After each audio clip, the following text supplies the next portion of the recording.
sejam bem-vindos à nossa aula de biologia de hoje. Eu sou a professora Érica Guimarães e vamos à leitura do objeto de conhecimento da aula de hoje? Aula 6, objeto de conhecimento, origem da vida e da Terra, detalhamento, as ideias de Oparin e Haldane, hipóteses heterotrófica e autotrófica, coacervados, mares primitivos. E vamos à nossa aula.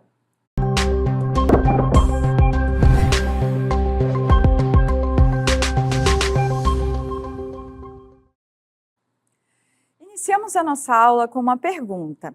Como algo que não era vivo conseguiu se transformar naquilo que chamamos de vida? E aí a gente começa a se perguntar como é que aconteceu esse primeiro surgimento da vida. E é justamente isso, através da aula de hoje, que nós vamos perceber, vamos entender como a ciência respondeu essa pergunta. E pensem vocês, quando você toca na tela do celular ou está pegando aí o caderno de vocês, estão sentados na carteira até, ou quando uma árvore realiza o processo de fotossíntese para produzir energia, ou quando uma bactéria se divide e notem que ao nosso redor nós temos muitas bactérias, aí onde vocês estão, na sala de aula, todo momento, nós temos essas bactérias, esses micro-organismos que não são visíveis aos nossos olhos, mas eles estão ali realizando as suas atividades. No caso das bactérias, elas estão se dividindo, ou seja, aumentando a sua quantidade. Todos esses processos envolvem o que nós chamamos de processos químicos, ou seja, reações que vão garantir a existência daquele organismo. Mas a nossa pergunta é: como essas reações que garantem a vida de um organismo, ou seja, garantem propriamente o que nós chamamos de vida, e os organismos apresentarem características que nos permitem caracterizá-los com essa palavra, apresentar vida. Então, houve um primeiro momento em que a matéria, e matéria é tudo que existe ao nosso redor, absolutamente tudo no universo, como vocês podem ver, aqui o nosso cenário, que é o universo. Então, houve um momento em que a matéria ela deixou de ser apenas química e passou a ser biológica, ou seja, possuir vida. E é essa pergunta, é esse processo que nós vamos entender através da aula de hoje. Mas nós precisamos nos situar no momento histórico em que o meio ali científico começou a pensar sobre isso. Vamos acompanhar? A nossa contextualização histórica e científica nos situa no início do século XX. Isso quer dizer, ali no início, a gente já conta 1901, já é início do século XX.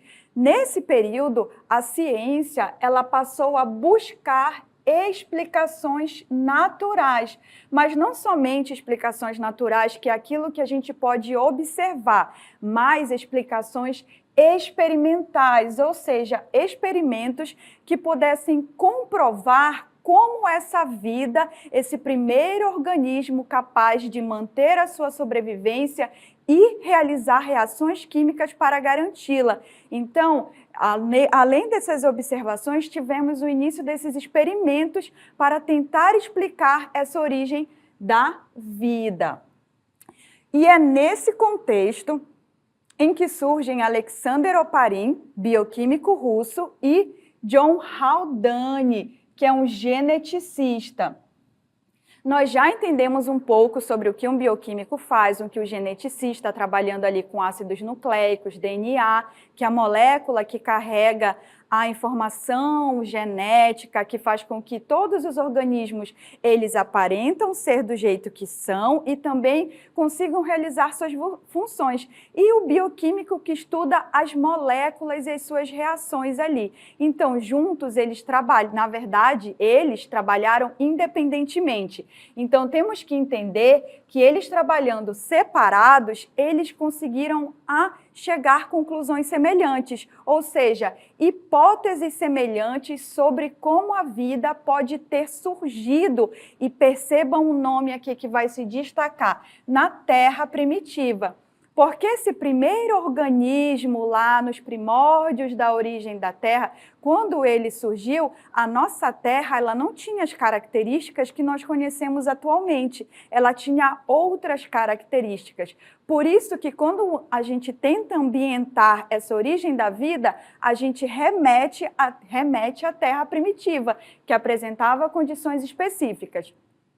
E é nesse contexto em que a vida, vamos lá para a nossa terceira imagem, ela surgiu por meio de uma evolução química gradual. Então, é o termo que nós vamos utilizar para explicar o surgimento da vida. Ela surgiu através de evolução química gradual, de acordo com essa teoria científica de Oparin e Haldane. E ela surgiu num planeta, como eu falei para vocês, com condições muito diferentes das atuais.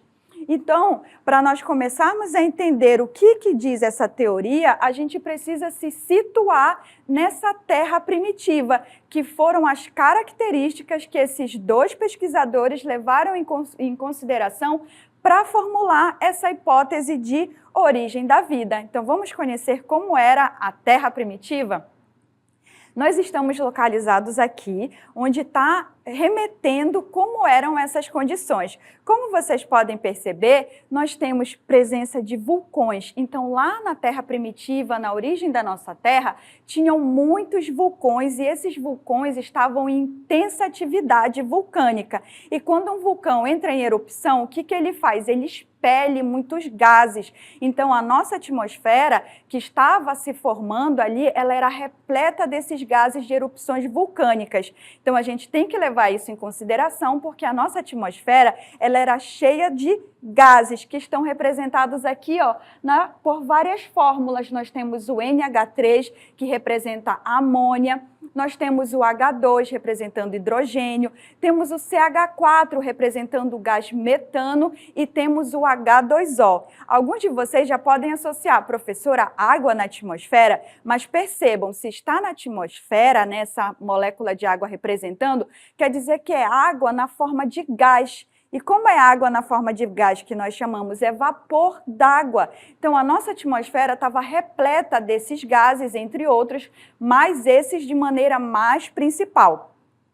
E percebam que tem algumas moléculas ali associadas, que é o quê? Justamente as moléculas desses gases, como vocês podem perceber.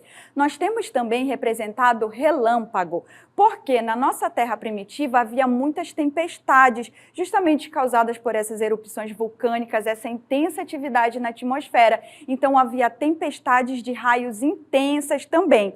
E temos, vejam só, água também nessa atmosfera primitiva. Então, percebam, havia uma alta temperatura. O que acontecia com a água? Ela formava, com as tempestades, essa chuva que caía nessas tempestades, ela era depositada, essa água, na rocha, na crosta terrestre. E como ela era cheia de irregularidades, nem toda a água que caía evaporava de volta. Então, parte dessa água permanecia ali na terra. E outra parte, ela evaporava e voltava para o ciclo ali, da atmosfera. E isso foram vários ciclos acontecendo. Imaginem vocês, tempestades, erupções vulcânicas, a água que precipitava na forma de chuva, ela carregava esses gases e essas moléculas que estavam presentes na atmosfera. E parte dessas moléculas acabava permanecendo na água que não evaporava completamente. E aí essa água foi o que eles chamaram de sopa primitiva. Então vamos agora acompanhar. Essa teoria de Oparin e Haldane, ela nos diz que Alexander Oparin, ele propôs que nessa atmosfera da Terra primitiva, ela era rica em gases como metano, amônia, hidrogênio e vapor d'água, como nós já aprendemos. E segundo ele, essa atmosfera em combinação com a energia proveniente da onde? Dos raios, das intensas tempestades, o calor e também a radiação solar, porque a nossa atmosfera ela estava se formando. Então, essa radiação solar proveniente do Sol, muita dela não era filtrada e ela adentrava na nossa atmosfera, chegando ali interagindo com essas moléculas, essas partículas que estavam na atmosfera. E que tudo isso em conjunto teria permitido a formação das primeiras moléculas orgânicas.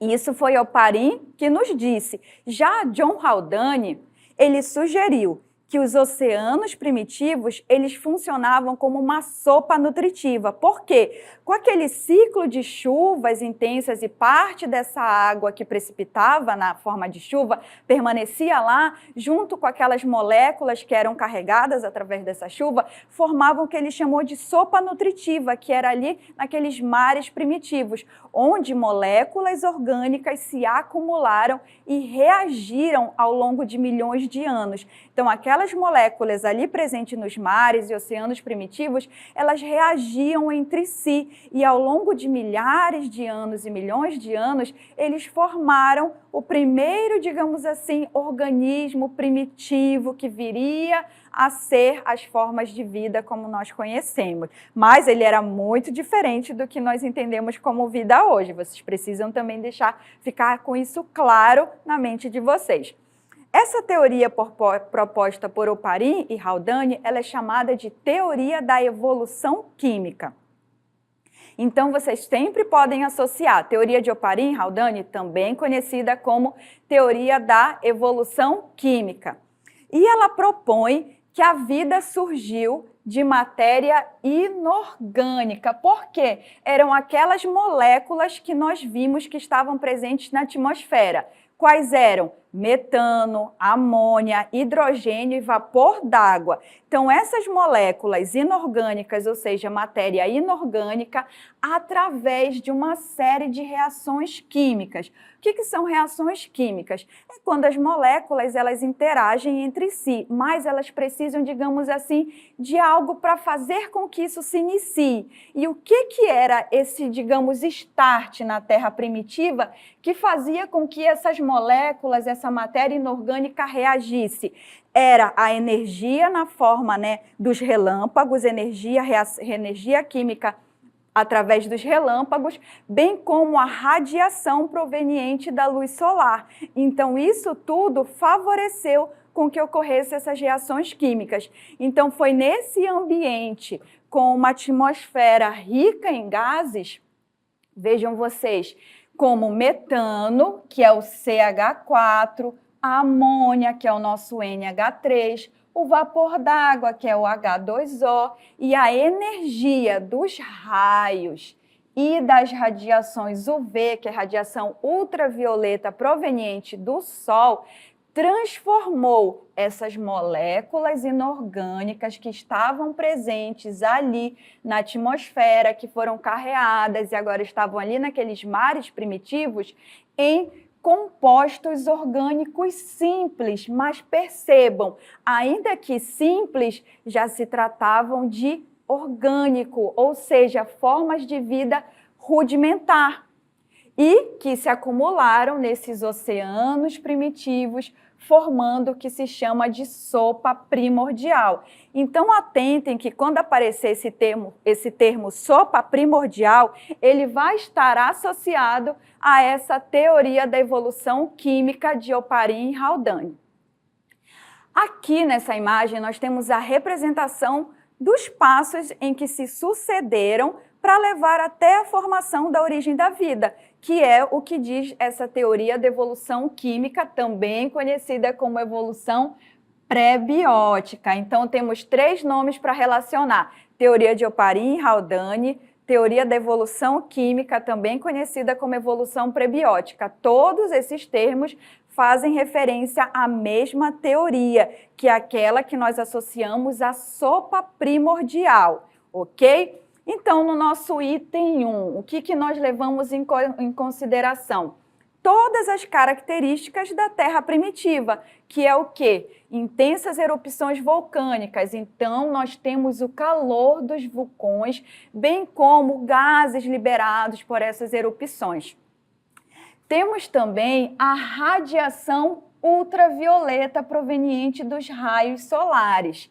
E temos as descargas elétricas. Vejam que nós temos uma nuvem com raio, representando essa descarga elétrica, ou seja, energia química por meio desses raios.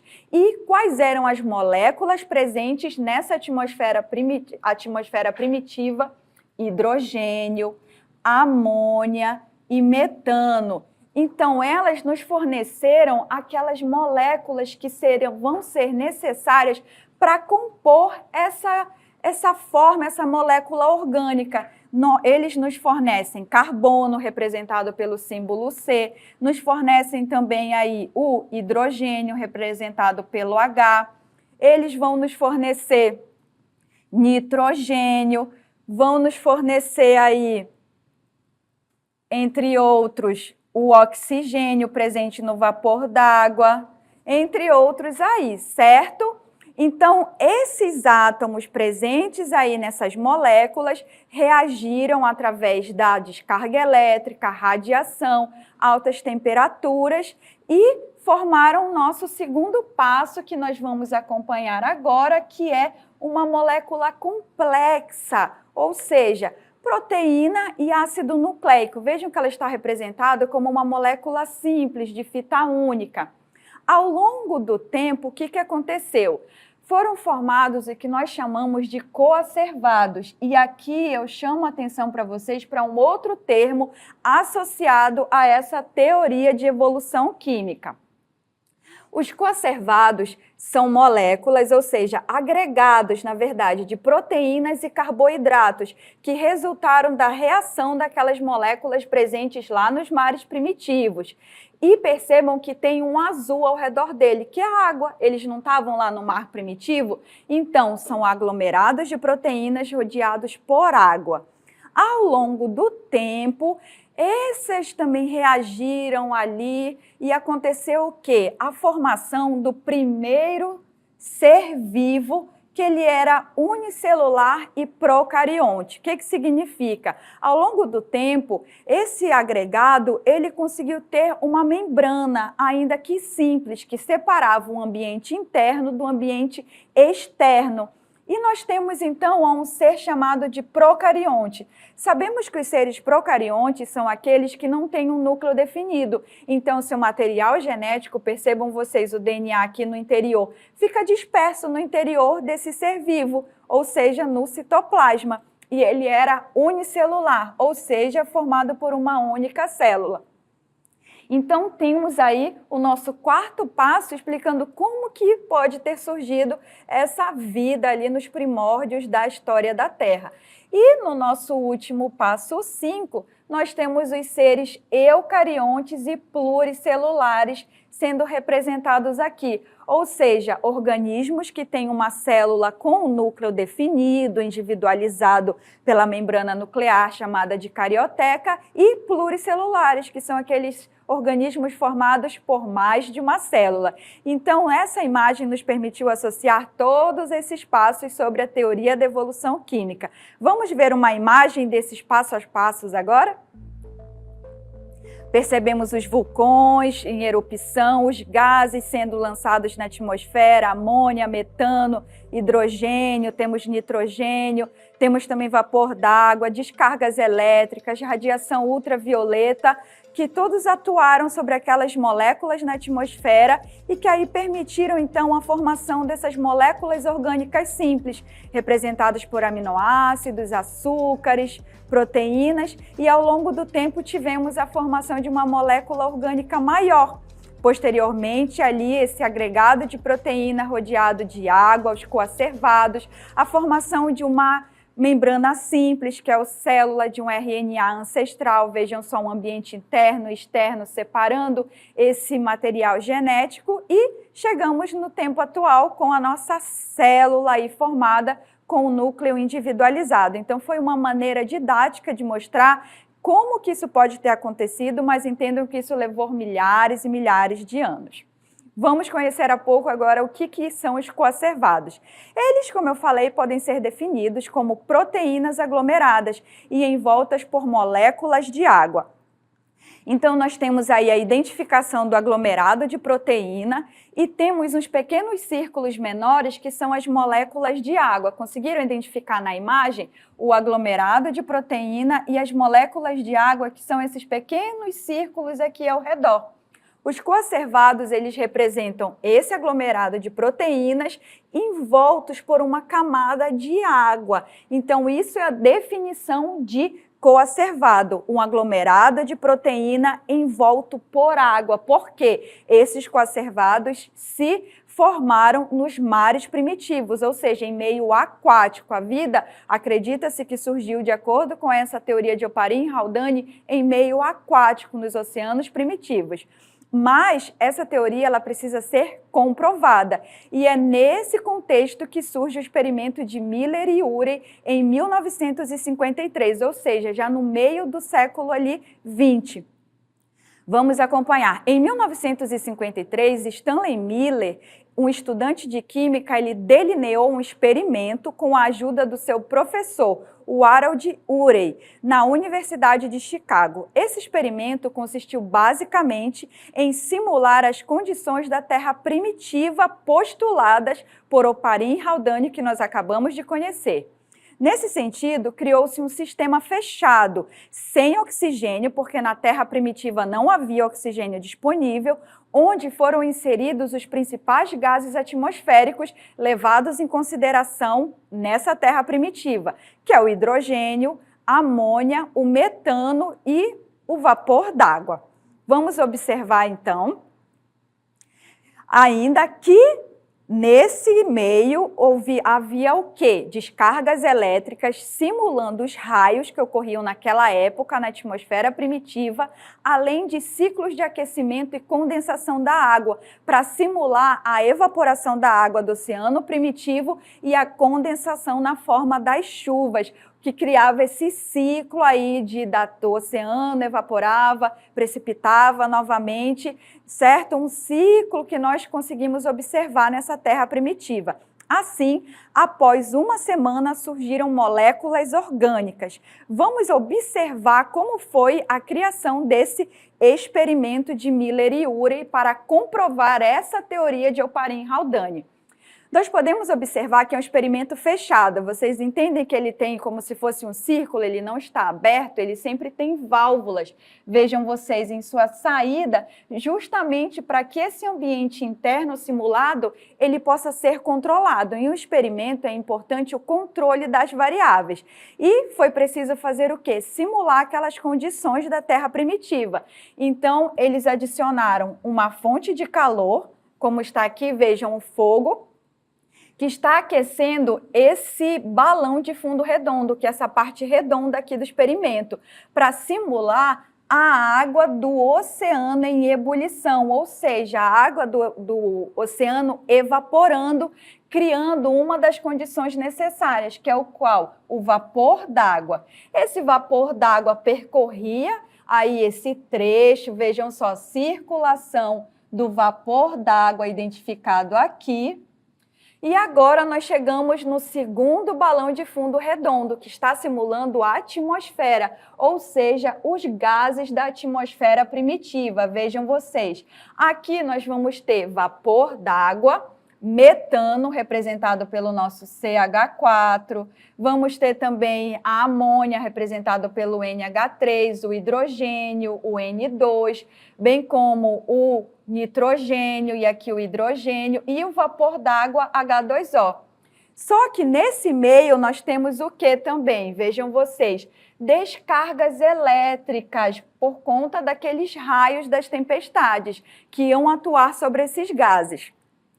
Depois disso tudo acontecendo, o que foi que é o nosso próximo passo? A água que começou a condensar dessa parte, vejam vocês aqui, condensador, ou seja, quando está alta temperatura ali, essas descargas elétricas, parte desse vapor d'água com esses outros gases começaram a formar pequenas gotículas. E essas pequenas gotículas foram parar nessa parte mais baixa do experimento, através do qual eles coletaram uma amostra. E, acreditem, quando eles foram analisar essa amostra, eles perceberam a formação de moléculas ainda que simples, comprovando assim que sim, nessas condições que o Oparin e o Haldane falaram que existia na Terra primitiva, ele conseguiu ver a formação de moléculas que estão presentes no corpo dos seres vivos, ou seja, moléculas orgânicas simples, carboidratos, digamos assim, proteínas. Ok? Então, aí nós temos a teoria do Oparin-Haldane e o experimento que comprovou essa teoria. Mas uma preocupação do meio científico era também entender não como só a vida surgiu, mas como essa vida foi capaz de se manter. E para isso nós temos as chamadas hipótese heterotrófica e autotrófica, ou seja, seres heterotróficos e seres autotróficos.